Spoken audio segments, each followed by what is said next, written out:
اعوذ باللہ من الشیطان الرجیم بسم اللہ الرحمن الرحیم۔ سب تعریفیں اس ذات واجب کے لیے جو پوری کائنات کا خالق و مالک ہے، اور درود و سلام محمد و آل محمد علیہ الصلاۃ والسلام کے لیے جو نہ صرف یہ کہ موجب تخلیق کائنات ہیں بلکہ آپ کی عزت، عظمت، مقام اور مرتبہ یہ بھی ہے کہ جن و انس اور ملائکہ و انبیاء تو رہے ایک طرف، خود خالق و مالک بھی آپ پر درود و سلام بھیجتا ہے۔ ان اللہ و ملائکتہ یصلون علی النبی یا ایھا الذین آمنوا صلوا علیہ وسلموا تسلیما۔ اللہم صل علی محمد وآل محمد وعجل فرجہ۔ مدینۃ العلم چینل کے تمام سامعین و ناظرین السلام علیکم، اور تحفہ یا علی علیہ الصلوۃ والسلام مدد۔ مومنین کرام، آج ہم امام حسن علیہ الصلوۃ والسلام کی نسبت سے پارٹ 2 پروگرام کرنے جا رہے ہیں۔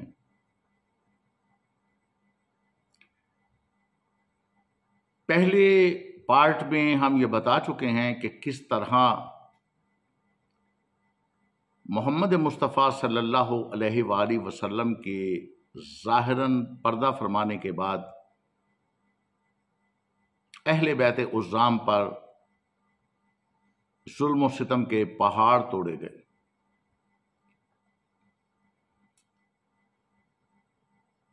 خود بنت پیغمبر اکرم صلی اللہ علیہ وآلہ وسلم، خاتون جنت سیدہ صلوات اللہ علیہا، مخدومہ کونین، مادر حسنین اور بنت رسول ثقلین صلی اللہ علیہ وآلہ وسلم چند دنوں میں ہی یہ فرمانے لگیں کہ بابا، آپ کے جانے کے بعد مجھ پر وہ مصیبتیں پڑیں کہ اگر روشن دنوں پہ بھی پڑتی تو سیاہ راتوں میں تبدیل ہو جاتی۔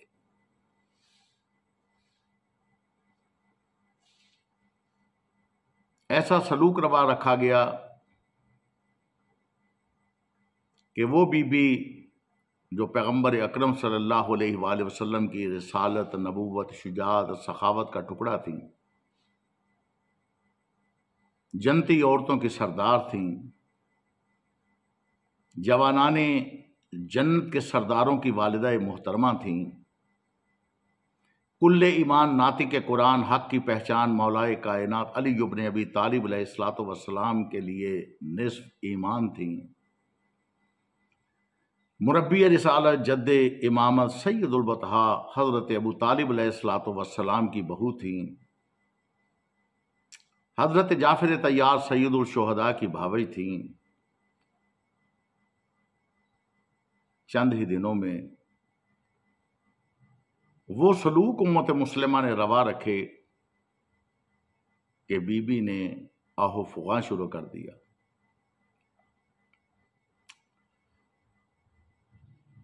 یہ تو عام چھوٹی جماعتوں کے بچے اور سٹوڈنٹس بھی جانتے ہیں کہ بی بی کے یہ دکھ درد اتنے تھے کہ بی بی دن رات آہو فغاں کرتی تھیں، روتی تھیں۔ لوگوں نے شکایت کی مولائے کائنات سے کہ ہمارے آرام میں خلل پڑتا ہے، کوئی ٹائم مقرر کریں، رسول کی بیٹی ہر وقت آپ کی آہوں فغاں جو بلند ہوتی ہے۔ تو مولائے کائنات علی ابن ابی طالب علیہ الصلوۃ والسلام نے بیت الحزن نامی ایک چھوٹا سا حجرہ بنا کے دیا جنت البقیع میں کہ بی بی، تیرے نبی کے کلمہ گو کو آپ کا آہو فغاں بھی پسند نہیں، آپ یہ بیت الحزن میں آ کے آہو فغاں کر لیا کریں، اپنا غم ہلکا کر لیا کریں۔ اور یہ بیت الحزن یہ عام چھوٹی بڑی ہر کتاب میں یہ موجود ہے کہ مولائے کائنات نے سیدہ خاتون جنت صلوات اللہ علیہا کے لیے یہ تعمیر کروایا۔ مولا کائنات علی ابن ابی طالب علیہ الصلوۃ والسلام کے ساتھ جو کچھ سلوک ہوئے وہ آپ کے علم میں ہیں، تاریخیں بھری پڑی ہیں، احادیث و روایات آپ کے سامنے ہیں، کوئی ڈھکی چھپی بات نہیں ہے۔ امام حسن علیہ الصلوۃ والسلام کی میت پہ تیر برسائے گئے، اور صرف نبی پاک کے ظاہراً پردہ پوشی کے 50 سال کے بعد کربلا کا واقعہ رونما ہوا۔ عزیزان، یہ اولی الامر کے غلط معنی کا نتیجہ ہی کربلا ہے۔ لوگوں نے سمجھا کہ حاکم وقت اولی الامر ہوتا ہے، اس کی اطاعت کرنی ہے، اور یہ حاکم وقت اللہ تعالی کی طرف سے برحق نومینیٹ نہیں تھے، اس لیے انہوں نے وہ کارنامے سر انجام دیے کہ الاما الاما۔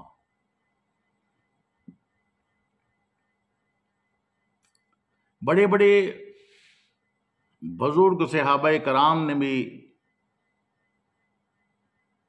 حاکم وقت کو ہی اولی الامر سمجھا۔ صرف ایک ریفرنس دیتا ہوں، بخاری شریف ہے، ترجمہ علامہ وحید الزمان صاحب نے کیا ہے، مکتبہ رحمانیہ لاہور کی شائع شدہ ہے،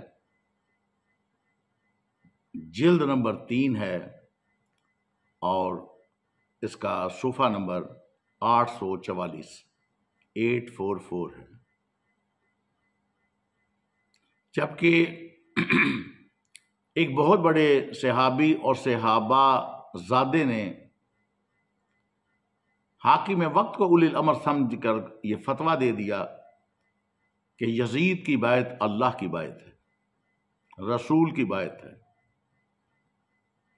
اور صرف یہ فتویٰ نہیں دیا بلکہ یہ وارن بھی کیا اور وارننگ بھی دی کہ جو کوئی یزید کی بیعت توڑے گا اس کے ساتھ میری جنگ ہوگی۔ اب امت مسلمہ کے لیے لمحہ فکریہ بھی ہے اور مقام غور و فکر بھی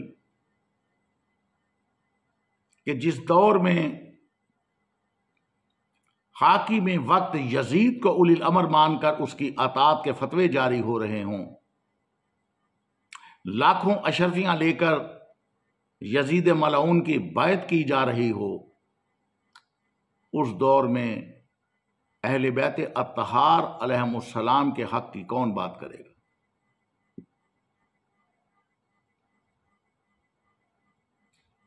پچاس سال پہلے صحابہ کرام نے یہ دیکھا تھا کہ حسنین شریفین سیدین پیغمبر اکرم صلی اللہ علیہ وآلہ وسلم کی مہر نبوت پہ سوار ہو کر مدینے کی گلیوں میں آپ کی زلفائے مبارک کو پکڑ کر تھام کر، اور پیغمبر اکرم صلی اللہ علیہ وآلہ وسلم ان کی سواری بنے ہوئے تھے اور مدینے کی گلیوں میں آپ کو سیر کرا رہے تھے۔ اور جب کسی نے یہ کہا اے علی کے بیٹو تمہیں مبارک ہو کہ کتنی اچھی سواری ملی ہے، تو کشف المحجوب میں علامہ داتا گنج بخش علی حجویری بھی یہ جملے نقل کرتے ہیں کہ نبی پاک صلی اللہ علیہ وآلہ وسلم نے فرمایا کہ یہ حسنین کو مبارک نہ دو بلکہ مبارک مجھے دو کہ مجھے کتنے اچھے سوار ملے ہیں۔ تو وہ لوگ موجود تھے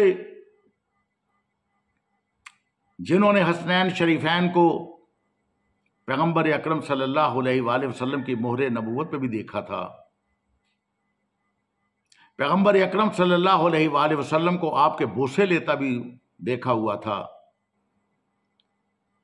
اور اپنی مسند پہ بٹھاتے ہوئے بھی دیکھا تھا۔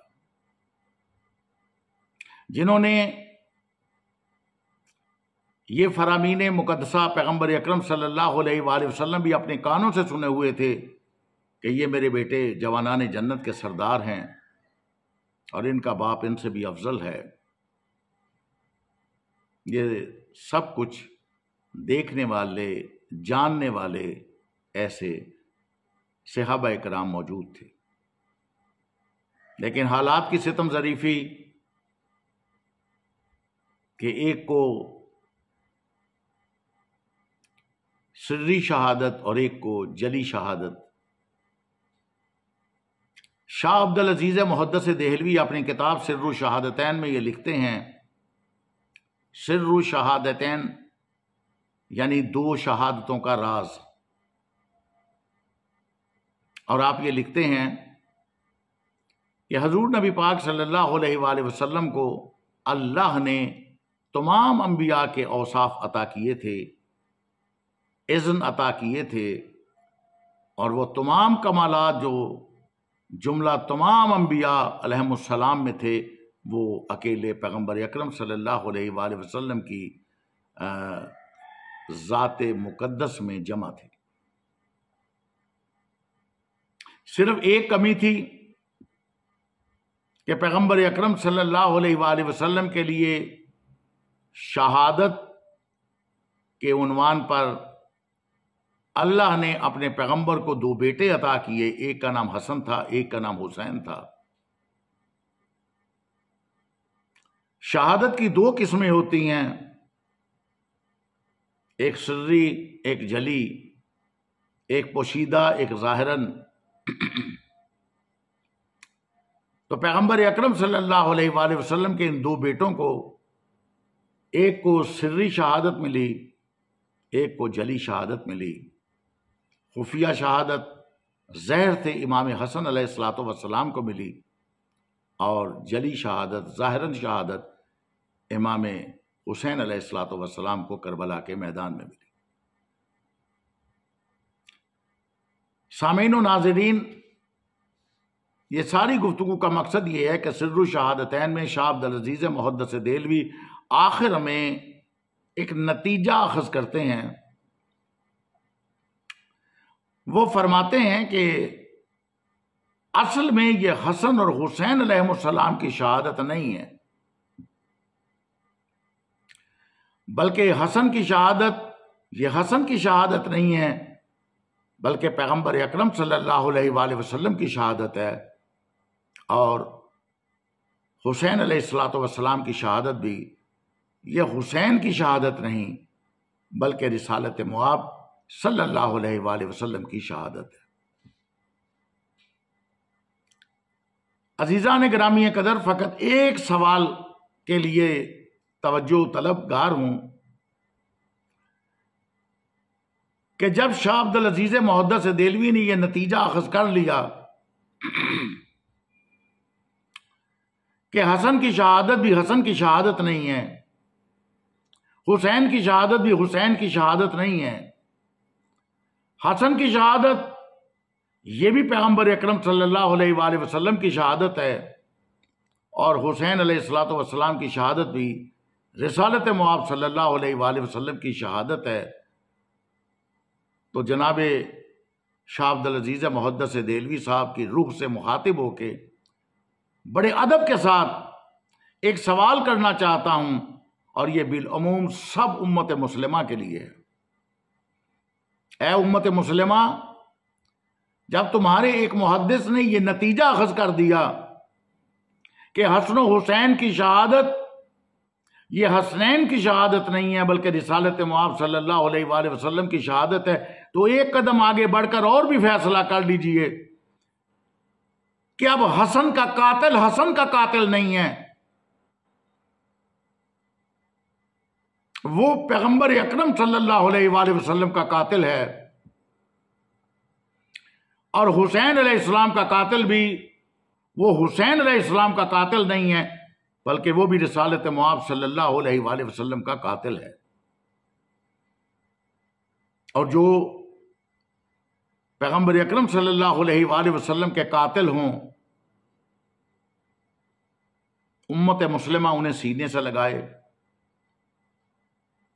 امت مسلمہ ان کے قصیدے پڑھے، اور امت مسلمہ ان کے لیے توصیفی الفاظ ادا کرے، بتائیے یہ کیا ماجرا ہے؟ دل صاحبان انصاف سے انصاف کا طلبگار ہے کہ پیغمبر اکرم صلی اللہ علیہ وآلہ وسلم نے تو اہل بیت کے متعلق فرمایا تھا کہ اہل بیت کو برا کہنا مجھے برا کہنا ہے، اہل بیت کو اذیت دینا مجھے اذیت دینا ہے، اہل بیت سے جنگ کرنا مجھ سے جنگ کرنا ہے۔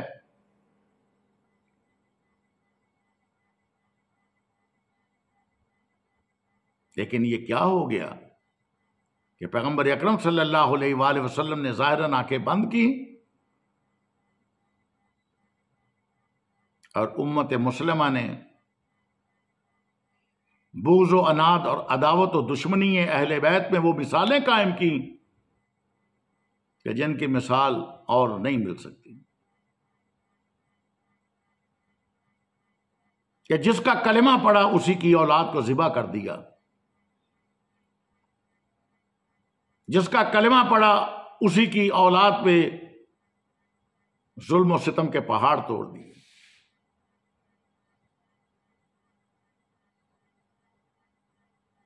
اور بات صرف یہ نہیں بلکہ اس سے آگے بڑھی کہ ایسی ایسی شرمناک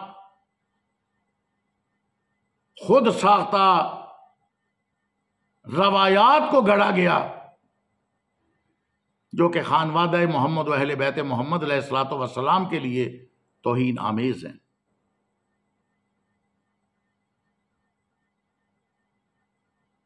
سوچیے تو صحیح کہ ہر کسی کی توہین سے پہلے تو توہین رسالت معاب صلی اللہ علیہ وآلہ وسلم کا نوٹس لینا چاہیے، لیکن افسوس کہ یہاں گستاخ رسول کے لیے سزا نہیں بنائی جاتی، اس پہ بحث نہیں ہوتی، اور گستاخ اہل بیت کے لیے کوئی سزا نہیں رکھی جاتی۔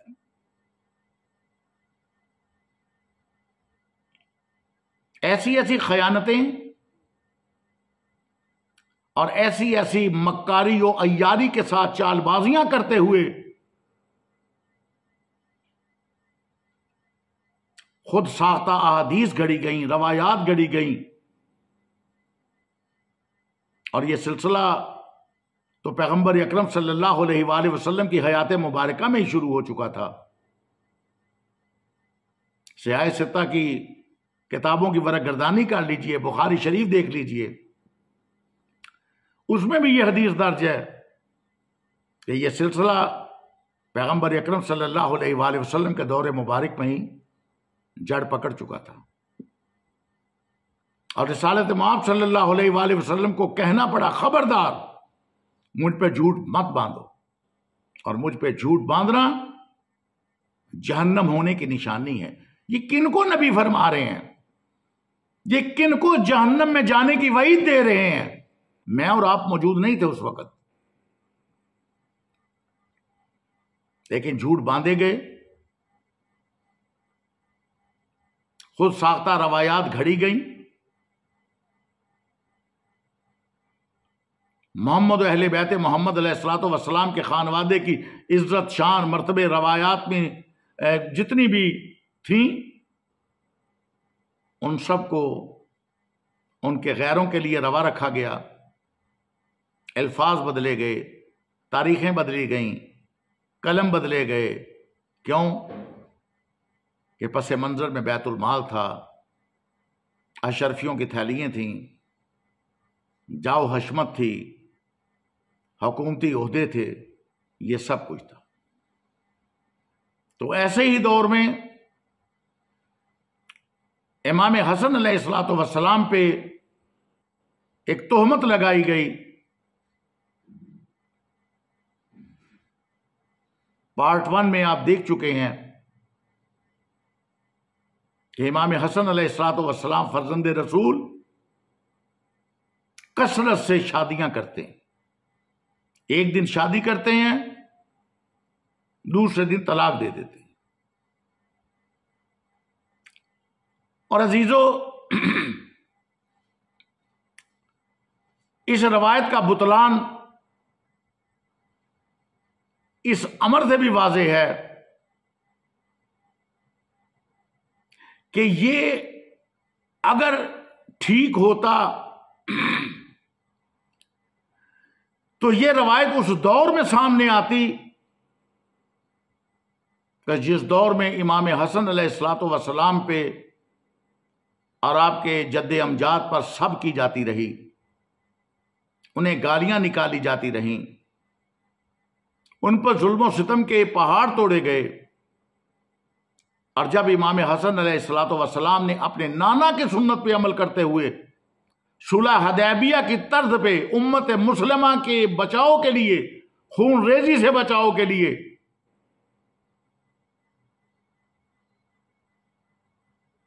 شرائط کے ساتھ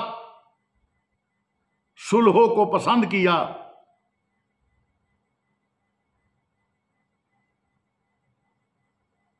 کیونکہ صلح حدیبیہ آج وہ لوگ جو اعتراض کرتے ہیں کہ امام حسن علیہ الصلوۃ والسلام نے صلح کیوں کی، ہم ان سے پوچھتے ہیں کہ آپ کے نانا محمد مصطفیٰ صلی اللہ علیہ وآلہ وسلم نے صلح حدیبیہ مشرکوں کے ساتھ کیوں کی؟ وہ بھی شرائط کے تحت تھی اور یہ بھی شرائط کے تحت تھی۔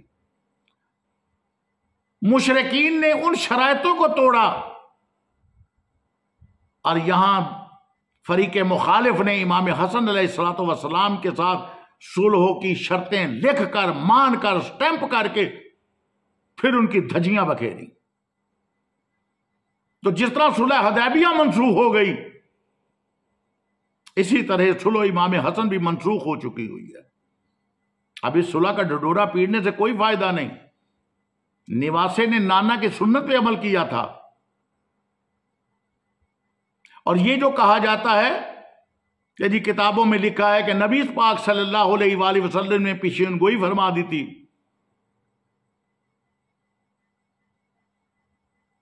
کہ یہ میرا بیٹا حسن سید و سردار ہے، اس کے ذریعے سے اللہ دو مسلمان گروہوں میں صلح قرار دے گا۔ اگر ہم اس روایت کو مان بھی لیں تو پیغمبر اکرم صلی اللہ علیہ وآلہ وسلم کے بعد، آپ کے فرمان مقدس کے بعد یہ تو طے ہو گیا نا کہ سید و سردار حسن ہے، کسی اور کے لیے سید و سرداری کو وقف نہیں کیا۔ جب پیغمبر نے فرما دیا یہ سید و سردار ہے تو حسن ہی سید و سردار ہے۔ اور دوسرے نمبر پہ امت مسلمہ کا یہ ڈھڈورا پیٹنا کہ پیغمبر اکرم صلی اللہ علیہ وآلہ وسلم نے فرمایا کہ اس کے ذریعے اللہ دو مسلمان گروہوں میں صلح قرار دے گا۔ تو عزیزان، اس وقت کے دور میں لفظ مسلمان کا اطلاق مومن اور منافق دونوں پر یکساں ہوتا تھا۔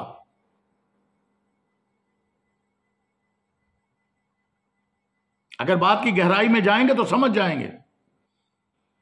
پیغمبر اکرم صلی اللہ علیہ وآلہ وسلم نے مسلمان کہا ہے، اور لفظ مسلمان کا اطلاق اس دور میں لفظ مومن اور منافق پر یکساں ہوتا تھا، اور مومن اور منافق کی پہچان پیغمبر اکرم صلی اللہ علیہ وآلہ وسلم نے فرمائی کہ نماز، روزے، زکوٰۃ، حج سے نہیں پہچان ہوتی، اہل بیت کی محبت سے ہوتی ہے۔ جس کے دل میں اہل بیت کی محبت ہوگی وہ مومن ہوگا، اور رائی کے ذرے کے برابر بھی جس کے دل میں بغض ہوگا آل اطہار علیہ السلام کا، وہ مومن نہیں، منافق ہوگا۔ لفظ مسلمان تو آپ نے سن لیا، لیکن اب یہ فیصلہ کون کرے گا کہ مومن کون ہے اور منافق کون ہے؟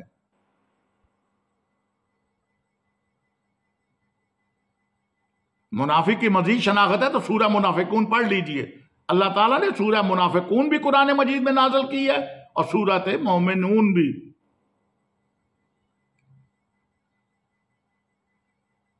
تو نانا کی سنت پہ عمل کر کے سید و سردار امام حسن علیہ الصلوۃ والسلام نے پیش کی ہوئی صلح کو شرائط کے تحت قبول کیا،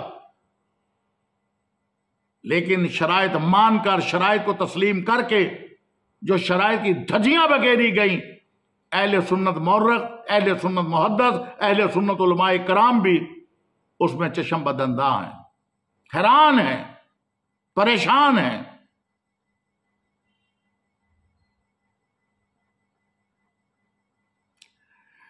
کہنا یہ چاہتا ہوں عزیزان کہ اس دور میں جس وقت امام حسن علیہ الصلوۃ والسلام پہ ظلم و ستم کے پہاڑ توڑے گئے، آپ کے ساتھ طے شدہ شرائط کی دھجیاں بکھیری گئی، کسی شرط پہ عمل نہ ہوا۔ اگر یہ روایت کثرت ازدواج کی لگتی تو اس دور میں ہونی چاہیے تھی، اگر اس کی کوئی حقیقت ہوتی کہ جب ہر طرف دشمن ہی دشمن تھے۔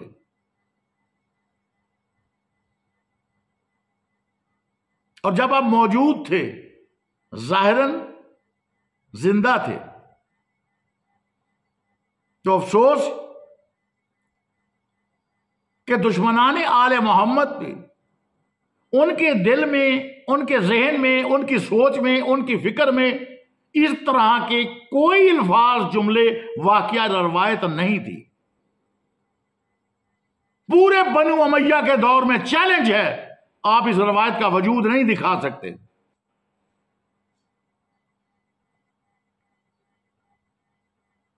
اور پوری 1 صدی کے بعد، 100 سال کے بعد، حکمران منصور دوانکی کے دور میں، اللہ اس پہ لعنت کرے، دشمن اہل بیت منصور دوانکی، یہ منصور دوانکی پہلا شخص تھا جس نے امام کے بارے میں یہ گستاخی کی اور یہ جملے ادا کیے۔ یہ پہلا شخص تھا۔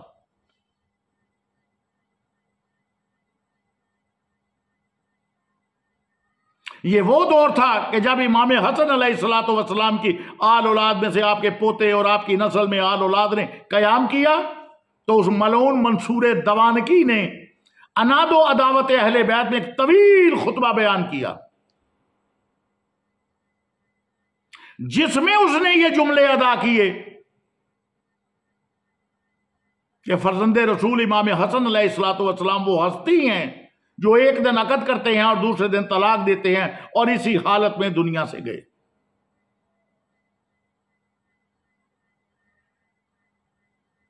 عزیزان، واضح ہو گئی نا بات؟ بنی امیہ کے دور میں یہ روایت سامنے نہیں آئی، حالانکہ تقاضۂ عداوت یہ تھا کہ اس دور میں آتی، لیکن اس وقت کے کسی بندے کے وہم و گمان میں بھی یہ روایت نہیں ہے۔ یہ اس روایت کے بطلان اور گمراہ اور باطل ہونے کی دلیل ہے کہ پورے 100 سال کے بعد امام حسن علیہ الصلوۃ والسلام کی آل اولاد نے جب قیام کیا، تو ان کے مقابلے میں منصور دوانکی نے ایک طویل خطبے میں یہ جملے ادا کیے اور امام حسن علیہ الصلوۃ والسلام کے لیے یہ گستاخانہ اور توہین آمیز الفاظ اپنی زبان پہ لایا۔ میں اس کے لیے حوالہ آپ کو دے رہا ہوں، یہ کتاب میرے ہاتھ میں ہے، 3 صدی ہجری کی لکھی ہوئی مسلمانوں کی، امت مسلمہ کی سب سے بڑی تاریخ، 3 صدی ہجری کی، یہ آج کی نہیں ہے۔ مروج الذہب ہے اور المعروف تاریخ المسعودی ہے۔ یہ مروج الذہب کتاب میں آپ کے سامنے کر رہا ہوں، یہ دیکھ لیجئے۔ مروج الذہب و معاون الجواہر کا اردو ترجمہ امام المؤرخین ابو الحسن بن حسین بن علی المسعودی، نفیس اکیڈمی کراچی سے یہ شائع ہوئی ہے۔ 3 اور 4 ہجری کی یہ نامور مورخ کی تاریخ ہے، اور یہ اس کے 3 جلد ہے میرے ہاتھ میں، اور اس کا میں یہ صفحہ نکالنے لگا ہوں 363، 3 جلد کا صفحہ نمبر 363 میں نے نکالا ہے۔ اب عبارت سن لیجئے۔